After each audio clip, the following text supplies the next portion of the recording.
सातुड़ी तीज रक्षाबंधन के पर्व के तीसरे दिन आता है। सुहागनों का सौंधा सा पर्व सातुड़ी तीज।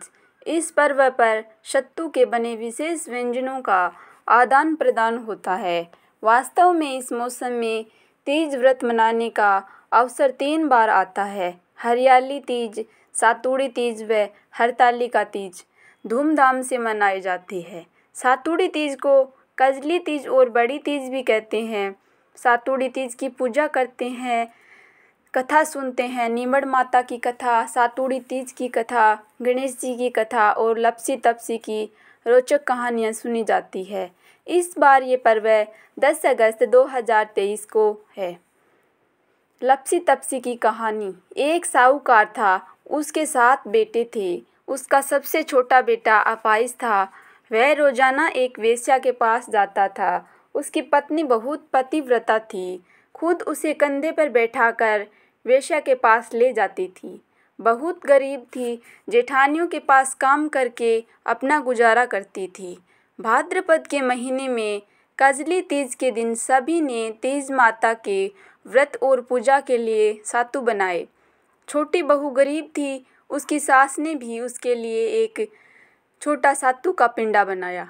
शाम को पूजा करके जैसे ही वो सत्तू पीसने लगी, उसका पति बोला, मुझे वेश्या के यहाँ छोड़ कर आ।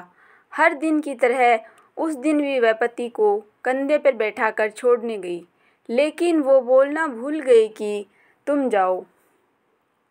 वह बाहर ही उसका इंतजार करने लगी। इतने में जोर से वर्षा आने लगी और बरसाती नदी में पानी बहने लगा। कुछ देर बाद नदी से आवाज़ आई, अवतारी जावतारी दोना खोल के पी पिया प्यारी होए। आवाज़ सुनकर उसने नदी की तरफ देखा तो दूध का दोना नदी में तैरता हुआ आता दिखाई दिया। उसने दोना उठाया और 7 बार उसे पीकर दोने को 4 टुकड़े किए और चारों दिशाओं में फेंक दिए। उधर तीज माता की कृपा से वेश्या अपना सारा धन उसके पति को वापस देकर सदा के लिए वहाँ से चली गई।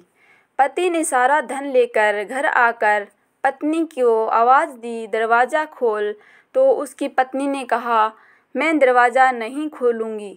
तब उसने कहा कि अब मैं वापस नहीं जाऊँगा, दोनों मिलकर सातु पासेंगे।